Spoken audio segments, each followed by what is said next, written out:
What's up, everyone? Tag a friend and let them know we're about to get into it.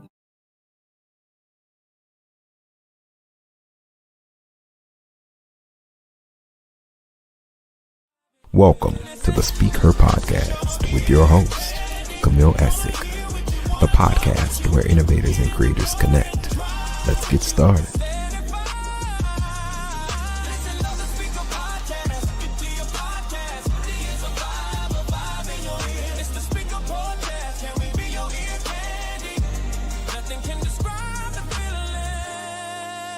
Help keep the Speaker Podcast ad-free. Hit the link below and buy me a coffee. Your support keeps the podcast free of interruptions while bringing you more impactful conversations. Hi, everyone. Welcome back to the show. Please share this and tag a friend who needs to hear this.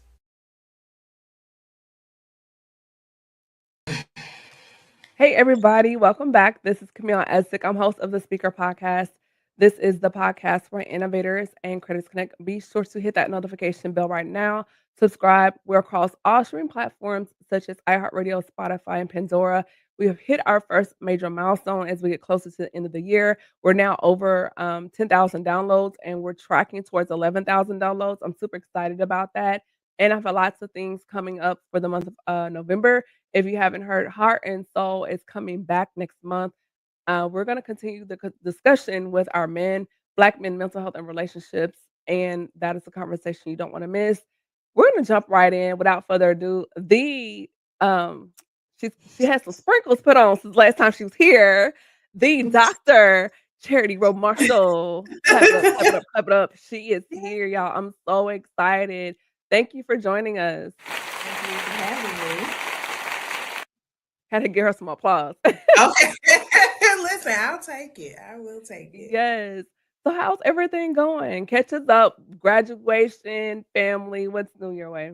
Sure. So, wow, finally finished, literally, not just figuratively this time. So excited to have completed my doctorate in May. I honestly thought that I was going to take some time off, but that's literally not how it worked out. The Lord blessed me with an incredible opportunity, and I hopped right into my job as the executive director of STEM Foundation, previous scholarship foundation, right after graduation. So I've been working. I've been busy. I have been doing all the same things with my littles and wifing and church and all the things. So literally staying busy, but excited about the things ahead.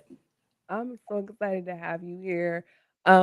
We are ripping the Band-Aid off tonight, and I cannot wait to sit down and chat with you. One of the things I want to get into as far as this conversation, for those that you don't know, we are discussing marriage, dating, and relationships. And that's why Dr. Charity is here, because she just has an amazing perspective. And if you did not catch, initially I had her and her husband here, and I was like, oh, I got to have her back because we got to have girl talk. Yes. We love the hubby, brother in love, but sis, we need you to pull up. No worries. Glad to be. One of the things I want to hop into is how it really begins with you, meaning as a single woman, a lot of women, I've heard even some of my homegirls say that they don't want to start things, they don't want to do things until they get married. But life does not start when you're just getting married. Like defining a rival and how your value doesn't just begin at saying I do. Sure. So unfortunate myth, right, in our community, very specifically in the church. I grew up in a denomination that almost idolized marriage, not because it is a wonderful thing. Don't get me wrong. It is a wonderful thing, but it made it to where a woman's identity was solely tied to that goal. There wasn't a lot of emphasis on identity finding, on being secure in who you were, self-worth, detached from, don't do the things that's going to send you to hell. Because I grew up Holiness Pentecostal. So there wasn't a lot of investment on who do you want to be, not even just outside of marriage, but outside of anything.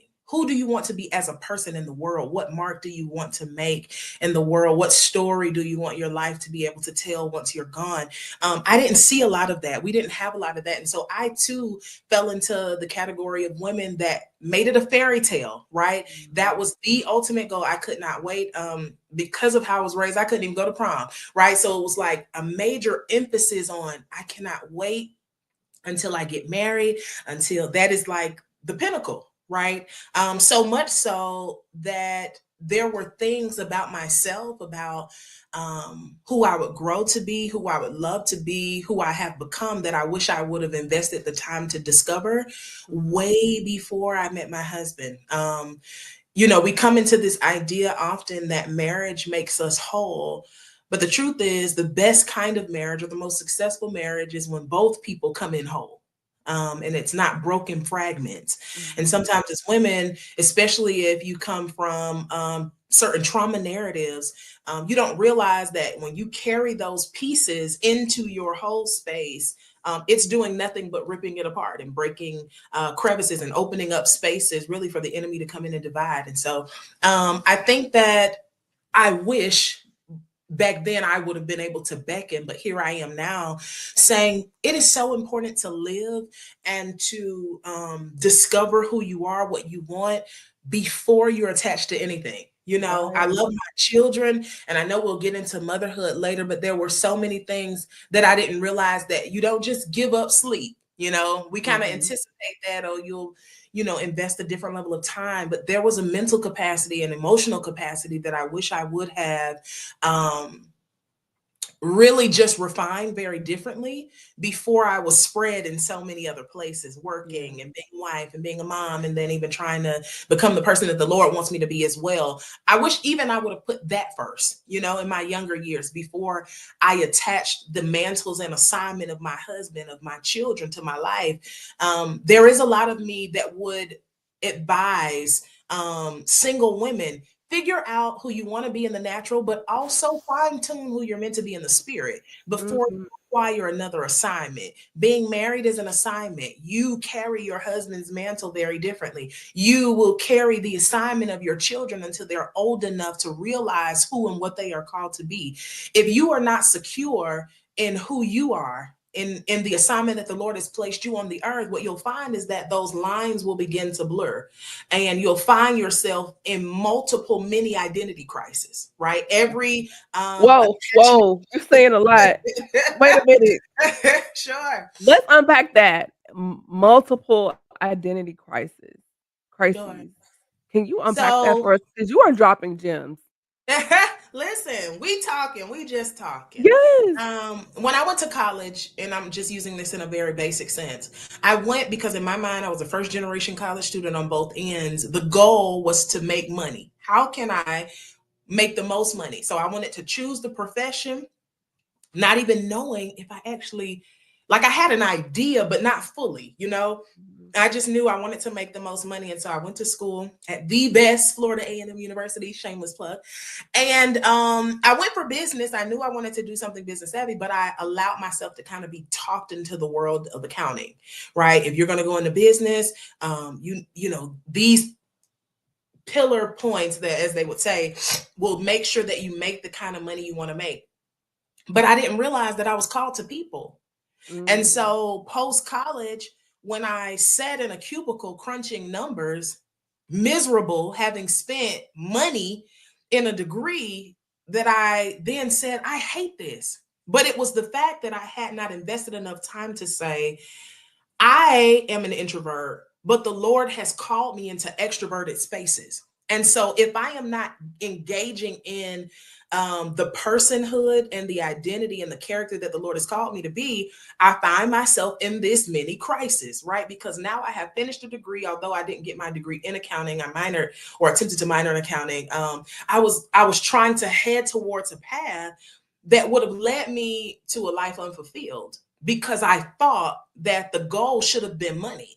The goal should have never been money. What I realized is that it was the intangibles that I needed to invest in order to manifest the tangibles. I need to know I'm not just good at administration and organization. I don't just speak well, but I'm meant to speak to a specific audience. And if I would have known that coming into degree seeking programs, right, I may have chosen, I love, SBI, so I'm a diehard for the business school at FAM. But at the end of the day, the way that I tried to come into even the degree, I would have done differently. And so I use that as an example to say, I ended up in a mini crisis. Like, man, I have this degree and now what do I want to do with it? Because it's not even the thing that satisfies me. I don't even feel passionate about this. And I've done it for another cause that has nothing to do with what the Lord was causing me to do. And so it was the same thing. I found myself in relationships at times, trying to fulfill the look, right? Getting what felt like the perfect person with the perfect narrative, and really saying, but am I called to this space? And then when I found myself in spaces that I wasn't called to, now I'm dealing with the chaos of a space that I was never meant to be in. Wow. And that's when I saw those many identity crises come along, like, yeah, because you're hitting the wall of who you are versus who you're meant to be and the journey in between. That is so good, Dr. Charity. And one of the things you touched on was exploring your identity and yourself prior to getting married. And a few years ago, I was in a relationship. He was talking marriage, told our families he wanted, thinking about the future and plans to get engaged the following year. But um I didn't realize I had other levels to me. Mhm. And not that he was a terrible person, and there were some other things too, but the relationship came to an end, and thank God that it did because I would have made, how can I say this? He would have became a lifetime person when he was only meant to be seasonal. Mhm, mhm, And mhm. I was at a certain level of Camille, but naturally and spiritually, there were other levels to myself that I didn't realize that God was gonna introduce me to another level of me, Sure, but sure. he did not have the capacity for Mhm. that. And so for you to say that, I think that's so true. When I look at myself, who I was 10 years ago compared to now, totally different person. And Sure. dating and being in a relationship where non-confrontational personality, Mhm, introverted, I mhm, wanted you to mhm. like me and just would go along, even though if deep down I didn't like it or didn't want to, Sure, because I wanted to be the good girlfriend and people sure. pleaser. And I was like, "Girl, no, I did not make you to be a doormat." And Yeah. so going to the military was really the place that he used, of all places, being 3rd generation apostolic, he sent me there for me to Sure, find my voice and a backbone. And sure. so when I came out and who I am today, totally different person. I And when I understand. was able to use my voice and say no for the first time, oh, it set a lot of people off, like, "Camille said no?" Yeah. Yes, no. And Yeah. and and now, like, I'm more sure of myself, my confidence, has changed. I'm talking to people like, you couldn't get me to do that. And so it's making me realize affording me to realize the fact that God will take this single time to fashion me, not only Mhm. for the other person, but for myself and for him. So Absolutely. I can be an asset and not a liability to the person that he has for me in the future. And also because whoever that person is, he's living on a different level. And so it's not Right. that we're low, but to sustain and function in his world so you don't feel like, why am I here? Why did he choose me? Sure, All these questions where sure. you can walk into self-sabotage where you're comfortable, you're confident, and you know who you are, and you can thrive in his world and vice versa. Right. I think some verbiage that you use was really important that came for me later. But if Mhm. I would advise is to be sooner, the asset and the liability piece with people also works vertically, right? The Lord has established you for a set call. You are meant to be an asset, but you have to think, are my insecurities a liability? Are my holes a liability? Are the things that I will do to appease certain people, do they become a liability for my calling? Our ultimate, even in marriage, we don't consider that marriage has a mantle. And so Mm. sometimes we think that it's all about the emotional or the romantic side of marriage. And that's beautiful, sure.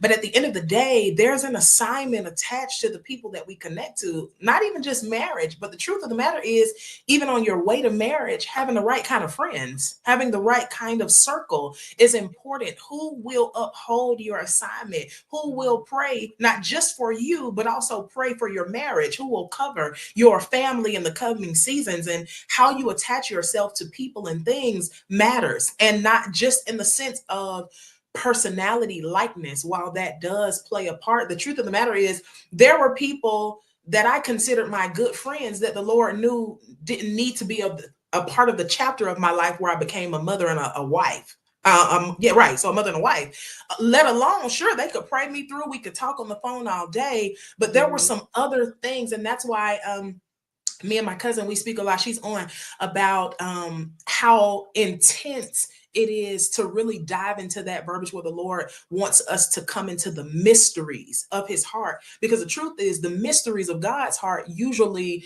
shine a light on the mysteries of our own, the things about ourselves that we are not privy or aware to yet. It's at the appointed time that the Lord will reveal certain things to us. And so you talked about even being at certain levels now. The person who I am now, it's not that I never had a clue was coming, but I never knew what some of the journey would entail. And the truth is, I could have avoided some pit stops and some pit holes and some all of the things had I really found myself in a surrendered and a postured place before the Lord, not just to know him, but asking him to show me. That's so good. That is so good. And even in that, Dr. Charity, first of all, if y'all are enjoying this conversation, be sure to tag a friend, share a like. We're having a really good conversation. One of the things I want to ask you as we dig deeper into this conversation, stewarding the season emotionally, spiritually, even from a creative standpoint. And we're talking about the levels of ourselves because at that time in my life, I was not podcasting. I had my lash brand, but I was so, behind the curtain, and I Yeah, was living a life from a shrunken state, and fast forward, ironically, after the relationship ended, God had me to pivot and go into digital media with podcasting, and boom, and here we are, and, um, the desire to continue my education from one point being an undergrad college dropout to now I'm a first year PhD student, yes, but congrats. thank you. You're one of the people that I just, look up to, like, man, she's awesome, and but the person I was with did not encourage or desire some of those things, and so, again, although the relationship ended, I'm thankful for the fact that it did, but I Yes. also learned the importance we think about, being unequally yoked is just a spiritual thing, but Mhm. also it ties into other areas of your life. Do you have the desire to start a business, or do you have the desire to further your education? Do you like to travel? Do you like new Yes. things? Yes, the spiritual part, the church part matters, but there are other components of our lives that falls under that umbrella of whether we're, yoked unequally or not. For sure. So I love, I'm telling on myself, but I like the Bridgerton series, right? Yes. And it highlights an era where marriage was more transactional, right? While it is not that deep for us now, I think Mhm, that sometimes we fail to realize that even the people who love the Lord um, and are called according to his purpose, mhm. everybody has their own stuff, right? So you can love him, you can speak in tongues, read your Bible 3 times a day, and be a horrible steward of money, right? Or you can have different vices that go against the will of the Father. Mm.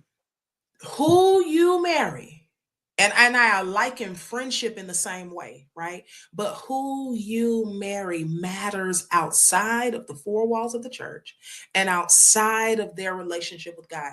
That is why I go back to saying, like, how I wish um someone would have told me, right? But now I tell everybody that I'm that's single and waiting and looking, you really need to get in the trenches of who you are and who you are meant to be.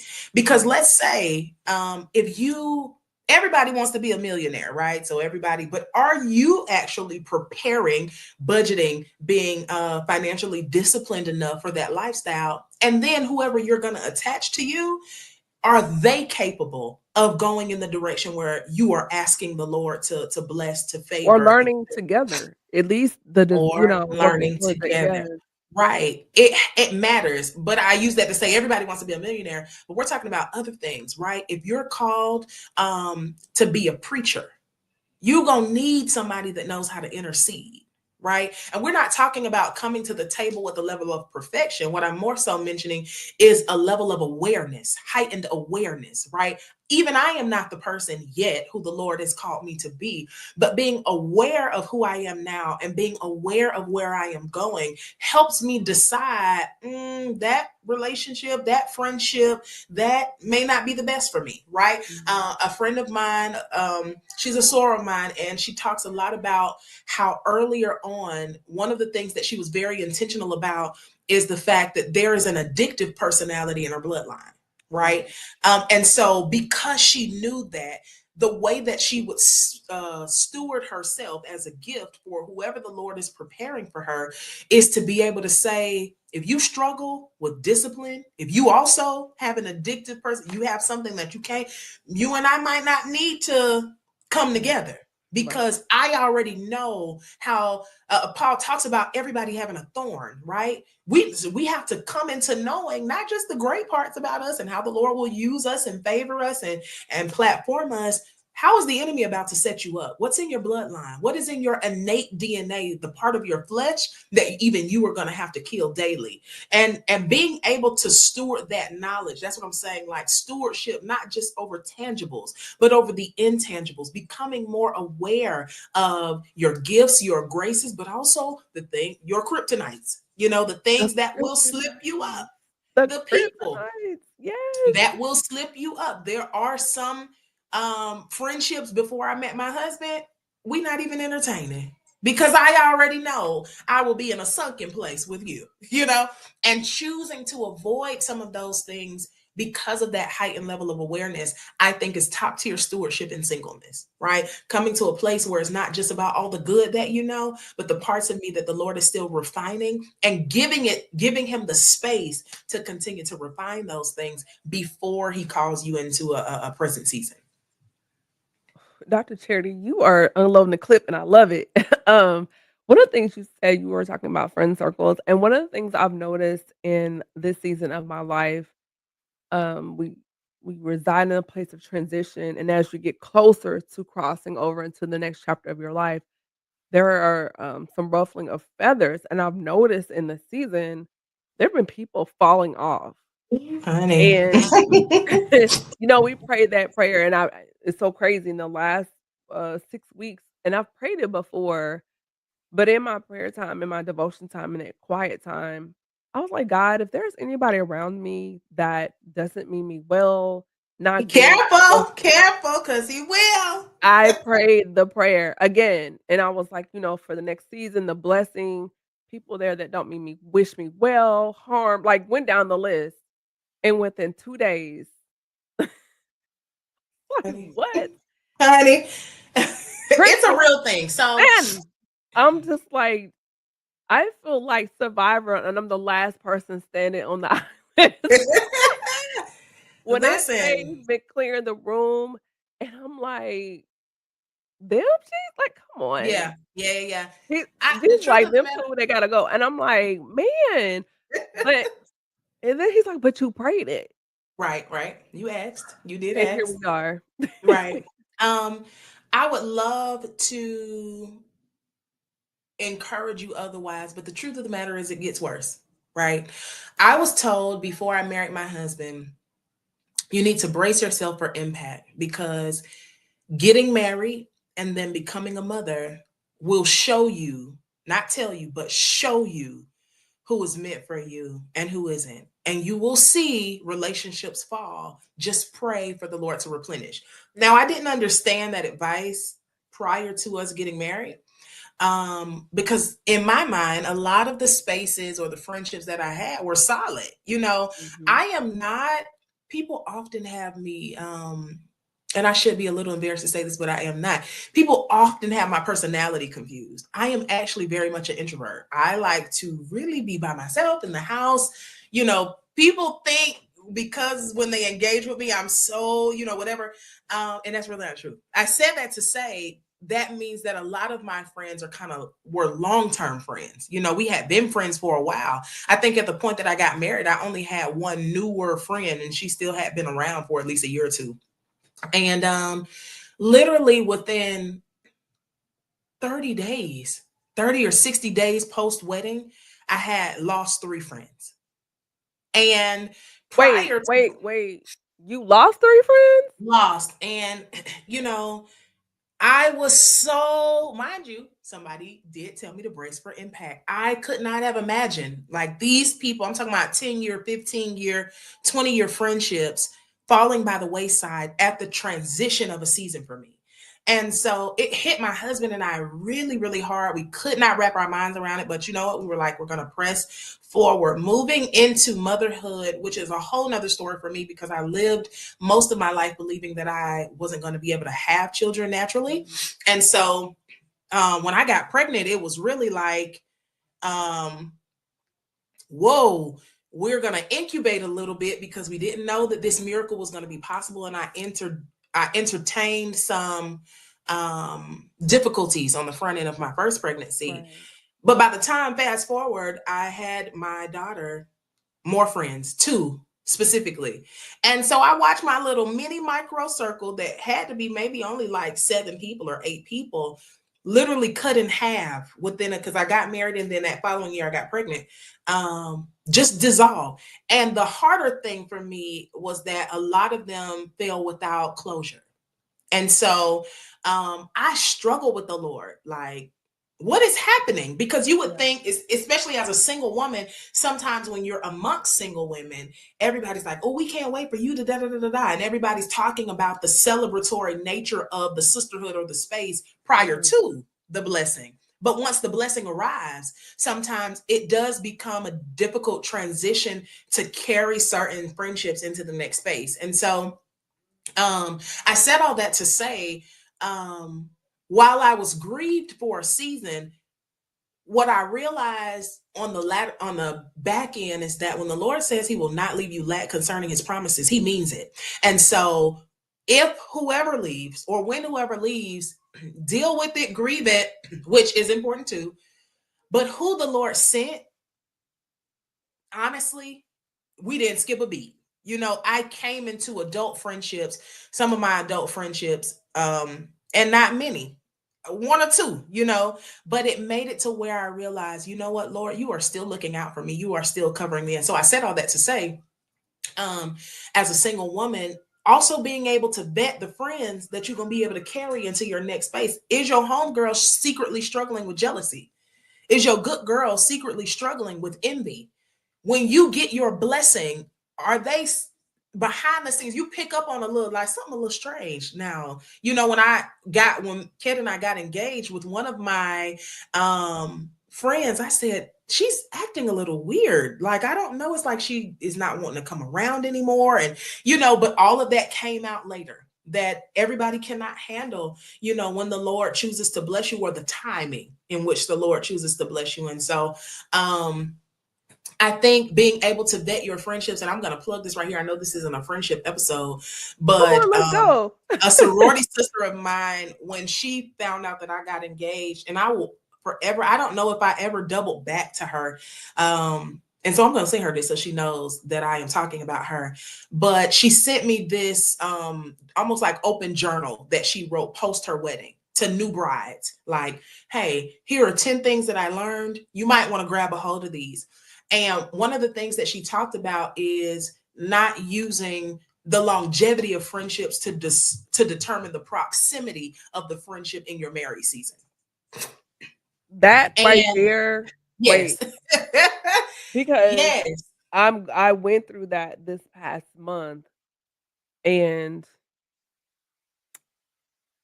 it hurt, but I had to learn you gotta know when to pull back, and holding on to people just because I've known you for 20 years, 25 years, and being loyal because, well, I've just known them for so long, but the character, the integrity, and Yeah. I've learned, especially being at where I go, and I go to church, Yeah. um, being under that type of leadership, it makes you really revisit integrity and character under the microscope like a petri dish, and Sure, it sure, really sure.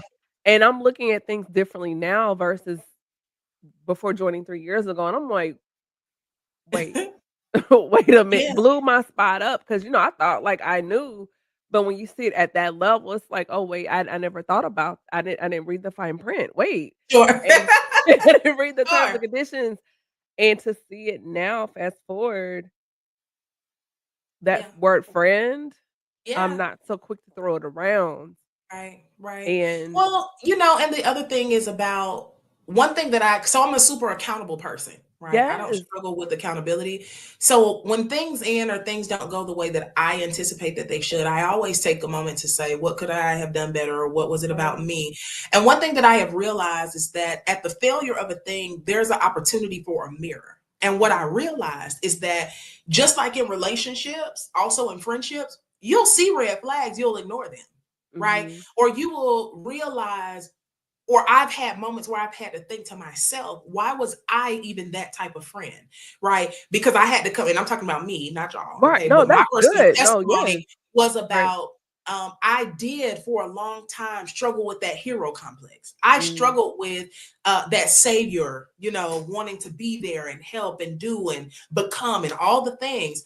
But those holes within us also manipulate the relational space that we have with people. And so it could have been that the Lord intended for the friendship to go one way, but by the time I put my hand where I should not have, or I put my heart where I should not have, or I did not allow the Lord to come and intervene, but I came with the solution. Then I have disrupted the intent of the space. And so, all that to the same point to say about character and integrity, there were things that I had to turn around at myself and look at and say, hey, we need to fix that.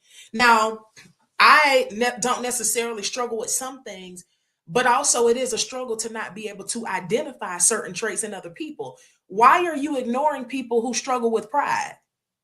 Charity, I had to ask why are you, no, it's too many insecure. Somebody got to be sure themselves in your circle, because if it not, you need to figure out what your magnet is attracting to. And that's in the romantic and the friendship space as well, right? Who are you attracting? What are the things that you are not allowing the Lord to deal with? What are they attracting you to, right? And then when you find yourselves in some of those failed spaces or those lessons, right? Realizing, you know what, I never even had to learn that. I could have called that out. I could have really asked the Lord, just like in my romantic space, that I want the Lord to be the center. In my friendship spaces, I want the Lord to be the center too. And usually when you start inviting the Lord into your friendships, just the way that you invite him into your dating spaces, he'll be like, let me show you this right here. Let me expose this about them, but also about you. Yeah. So that moving ahead, you don't settle, even for friends, right? Because, I've known, so that's my sister for 20 years or so and so. No. Sister at this point in her adulthood might be dealing with some envy, and she might need to deal with that. And that's not your job. That's the Lord's job. And so, being able to check even those spaces within ourselves as we are also evaluating how we ended up in certain spaces, I think that dual process helps to build our character and integrity. I love all of that. So as we turn the corner in this conversation, outside of a romantic, relationship like your marriage, what does wholeness look like for you? How do you define that? So transparently speaking, coming from the traumatic background that I have come from, um, wholeness meant dealing with the secret spaces that I didn't want to deal with, because I didn't need for my husband, and I definitely didn't want for my children to deal with my stuff. I only knew that though because I grew up in a house with a parent that I didn't realize until I was an adult had been dealing secretly, emotionally, and mentally, and even with spiritual trauma that trickled down into the way that they managed their household as a wife and as a mom. Wholeness for me meant truly exposing and dealing with my own secret spaces, right? The things that were hard for me to kind of wrap my mind around, the things that, so for instance, most people know that I sing. Very and well. and for many years, I found myself comparing, but secretly, not to other people, right? I was secretly comparing. And I remember being at a conference with a sister friend, and I think she's actually on, and I was sitting and watching someone sing. And I remember internally telling the Lord, like, see, this is why I can't do that, because I don't do that like that. Right? Secretly, never anything that anybody else could pick up on. And I remember in her prophetic nature, her whispering to me, not only is that going to be you one day you will take this same kind of space, but you are going to kill it because there is going to be someone who needs to hear your sound. Dealing with sound from a person who had been silenced was an uphill battle. Right? I wanted to be quiet because it was easier to be quiet. And to point back to your question, that's what I'm talking about in the sense of wholeness. It was dealing with that inner thing. That was nothing that no one else could see. Not necessarily a vice that was visible, right? It wasn't something that spilled over and y'all had to see me in several mug shots or, all the things. And whatever your thing is, that's your thing. How it comes out, we want the Lord to heal it however the Lord heals it. But I'm talking about, for me, wholeness wasn't just about what could manifest externally. It was about the deep-rooted work internally. Having a whole mind, right? I don't just want to have a whole lifestyle. I don't want to just have the husband and the children, but be secretly like in and out of the psych ward because I cannot have peace at home.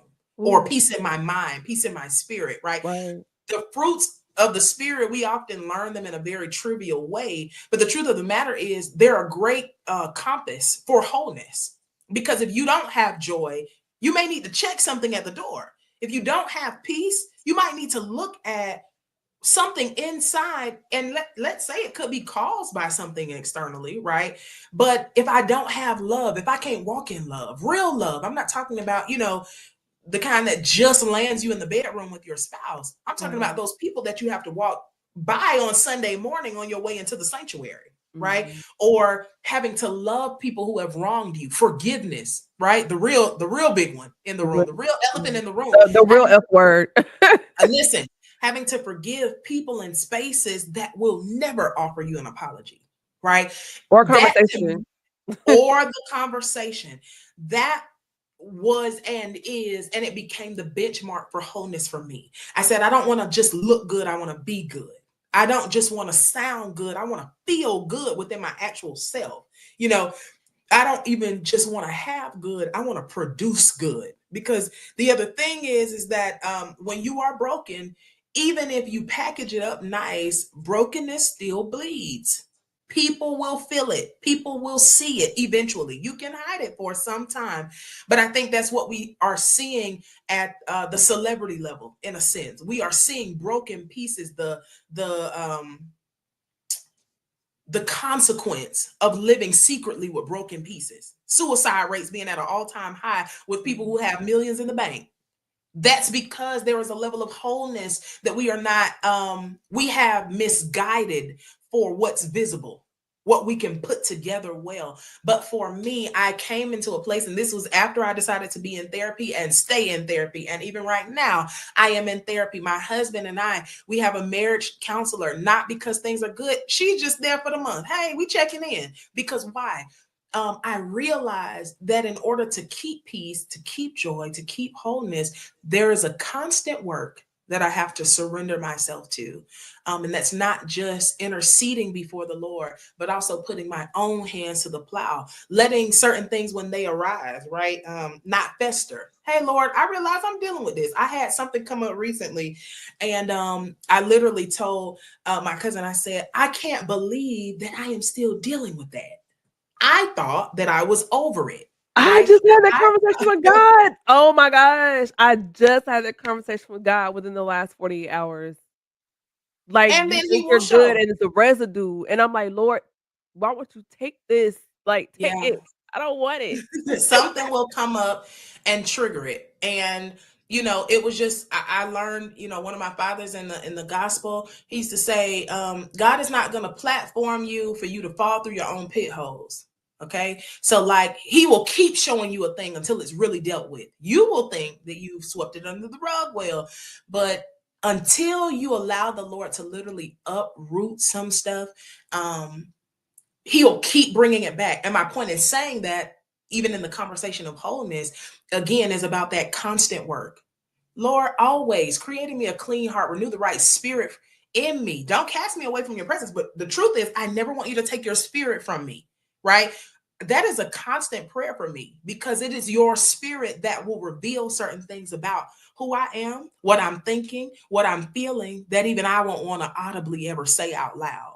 It is the Lord, the Holy Spirit, not just meant there to be a comforter, but a counselor, right? To help you walk through some things. And I think we have to realize that wholeness is not a destination, just like life. It is a journey. It is something that I every day have to wake up and say, Lord, you know what? Show me the mysteries of my own heart. As you reveal the mysteries of your heart, Lord, show me, show me my heart, because there are things that didn't even come up. I'm talking about, I must have buried them for way below 6 feet under, because as they would come up, I would say to myself, like, I didn't even realize that I was dealing with that. Lord, like, where did that even come from? And he will show you. And as you continue to posture yourself before him and really lay before him honestly, I don't have pity pat conversation with the Lord, right? There are days I'm like, yo, G, what's up? Because I want to be honest enough with the person who already knows anyway. It is not that he doesn't know, it's the fact that I need to know. Yes. He needs to show me. And so in order for him to do that, I have to engage in a level of transparency so that every time I feel broken, he can put me right back together again. I love it. One of the things Dr. Charity in this season, it's like he wants another level of transparency with him and honesty, where, church prayer, that's cute. And to say this aloud. So, a couple months ago in prayer, and I talked to God like I talk to you. We pray. Of course, we can go off into the clouds, but it starts out here. Yeah. And while we're in the clouds, but it was like this, but we're in the clouds. And in that moment, he was like, be honest with me. He was like, you're mad at me Wow. because of what I allowed to happen. Because of what happened, you're mad at me because I allowed it. And when he said it, I was like, be honest. Sure. Like, this is not a trick question. I'm not afraid of your humanity. Just lay it on the table. You're still mad at me because of what I allowed. Yeah. And when I said admitted my anger, like something broke. Yeah. And he was waiting on me to admit I was beefing with him because Right. you let this and this and this and like you. Yeah. But that raw honesty Yes, it will. was It'll so get you there. freeing. It'll get you Because there. it was like, now we can get to work. Because like, little girl, you've been hot at me all the time. And I knew you were mad at me. Yeah. And you still got some heat in your chest about certain things because I'm letting some things kind of fall where they are. But let's be honest. And that honesty has honestly taken my prayer life to another level of autonomy, my worship to another level of autonomy, because I'm not holding the secret like, but he knew, Yeah. but he Right. wanted me to confess that Yeah. out of my mouth on my own Yeah. recognizance. No, I understand. Our denominations did not do the best job at allowing us to express a level of emotion with God. Mm-mm. The truth is, it wasn't until seminary that I came into the knowledge that God can handle my sadness. God can handle my disappointment.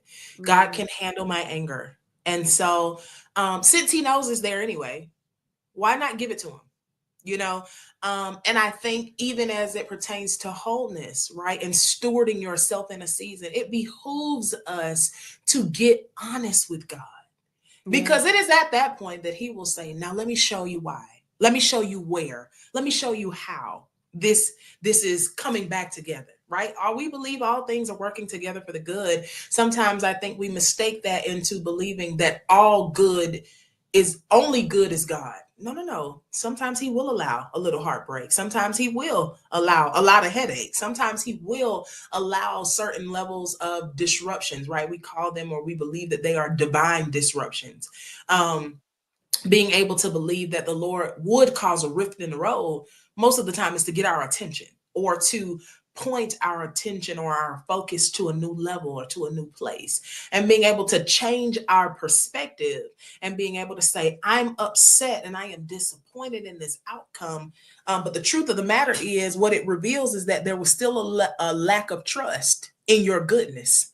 Because the real reason why I would ever be disappointed in something that you take away, believing that what you have for me is better, is because I thought it was best. There was a level of control that my lack of trust would manifest sometimes in the form of my own anger and my sadness with the Lord. Right? I'm sad with you, but why am I sad with the one who knows my beginning and my end? And He knows who will be, He knows the private conversations, He knows what's ahead. That's because I was struggling too with my own lack of trust. Lord, I wanted this. There were some things that the Lord literally said no, and I would turn around and say, but God, I want this for me. And you know what He will say? Have it. Have at it. And when the cookie crumbles, the great thing about Him as a lover and as a friend is that even amongst sometimes the disappointments or the frustrations of free will or God's will, He's still there ready. He's ready to give new instructions, new directions, new dimensions to His love and the depth of your relationship, with the intent of bringing you right back into the fold. Sister, I gotta bring you back for part 3 because you are just like sprinkling us with the information, and I appreciate it.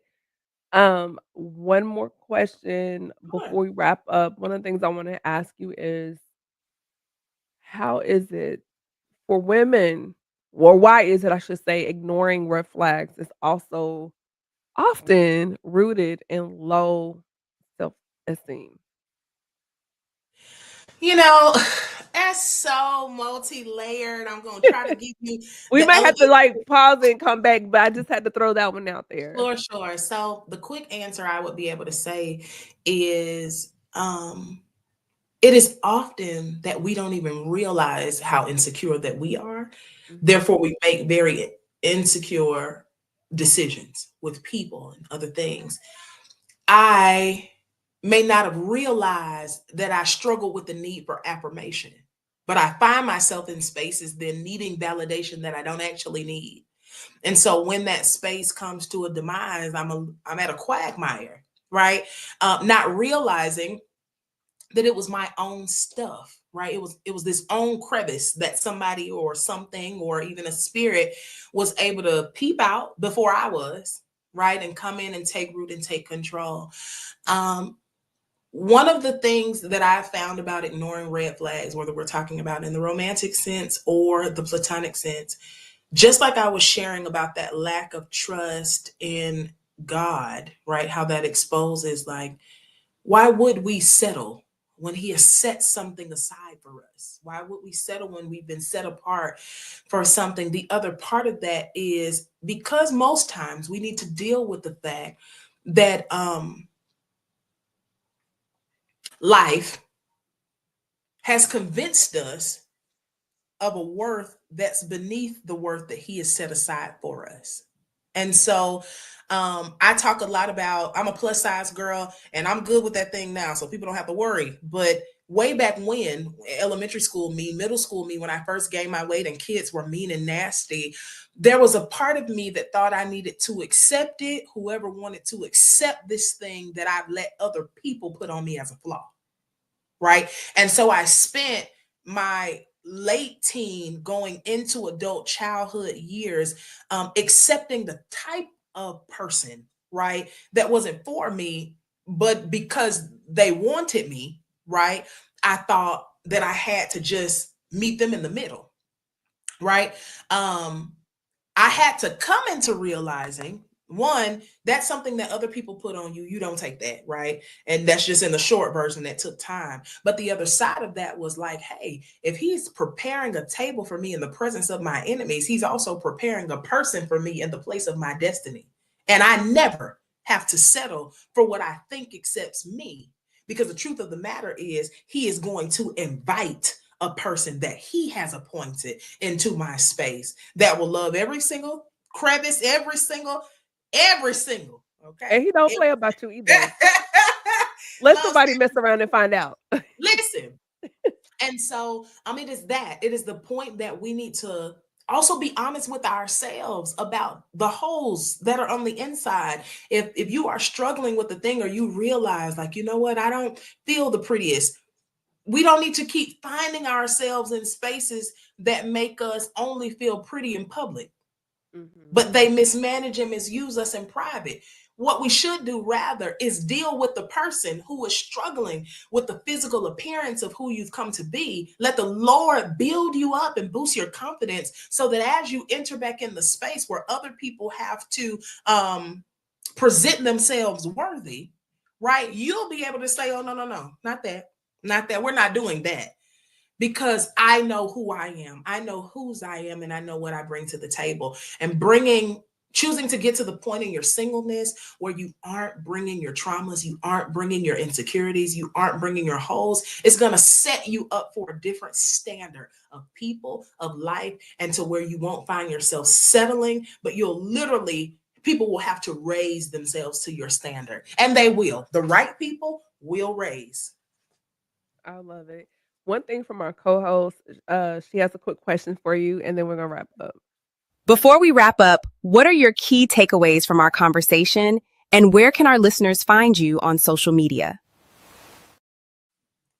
Sure. So I'm all things, it should be Charity Danielle on everything. Now, I did tag them two little letters that I worked hard for. So you'll see that on social media platforms, but most things are _ Charity Danielle, or Facebook Charity Danielle. There isn't anything new on YouTube yet, but I will say that the Lord is finally dusting off the cobwebs from some things, and we're considering launching out into the deep. So you'll see some other platforms coming up and see some other things that I think are worth following. As far as key takeaways, the best compass for wholeness are the fruits of the Spirit. And that's not to be deep. That is in a very literal sense. If you find yourself with broken fragments of peace, of joy, of love, double back to that inner space with you and the Father, and ask the Lord to heal and repair that in the secret place and in the secret time, but in the single time. Because I'm going to tell you, just like with school, it's easier to do when it's just you. Once you add other people into the mix, it becomes a more complex dynamic. Marriage is not the goal. Mantle is. Okay. And so when you get to the point where you realize that it's not about this visible idea or aesthetic that you need to strive for, but it is about perfecting the mantle and the mission that the Lord has placed on your life as a person for marketplace and for ministry, you'll realize that marriage is really an embellishment to the belt that you'll wear of jewels. And lastly, it is that the same rubric that you would set forth in your romantic spaces, put it on your friends. Your friends matter. Now and later, your friends matter. So That's so good. That's why you're here, and that's why you're coming back. anytime. You are the bomb.com, like gem dropper, just full of wisdom. And I think this conversation long overdue, and we're gonna continue to have this because I feel like for women, particularly Black women, we need to have these conversations to look at ourselves as people, as individuals, especially right now in this society that is got their foot on the gas trying to erase Yes. us even more. The effort is in overdrive and it's insane. Right, right, And right. so this is the time in this space for us to really hold each other accountable, hold each other together, hold each other's arms up and get through this and check on each other and have these real conversations. Not, yes, we want to be married, Sure. but just living the single life safe and being successful at it as just as individuals. I think that's so important. Yes, absolutely. And to add as another note, marriage is so beautiful. Okay. Don't get me wrong. Motherhood is so beautiful. It is work, both things, but it is beautiful. So it is a beautiful thing to desire. You will just enjoy it differently if you come into that thing with a different level of.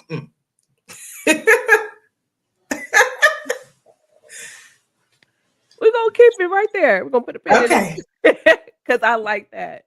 Thank you again. I hope everyone got something from this conversation. Be sure to hit that notification bell, subscribe, follow me across all streaming platforms. I'm on Facebook, YouTube, Instagram, and I would love to hear from you. You can send me an email at thespeakerpodcast@gmail.com. With that being said, thank you, Dr. Charity. Y'all be blessed. Have a safe weekend. Thank you again to my guests, and also thank you for joining us on this episode of the Speaker Podcast. If you were late catching the conversation, no worries. Slide over to my YouTube channel and catch the replay. Be sure to hit that notification bell and subscribe, and I'll catch you on the next episode. Help keep the Speaker Podcast ad-free. Hit the link below and buy me a coffee. Your support keeps the podcast free of interruptions while bringing you more impactful conversations. Thank you for tuning in to another episode of the Speak Her Podcast. Be sure to follow Camille on Instagram at camille.essick, Facebook at the Speak Her Podcast, or www.camilleessick.com.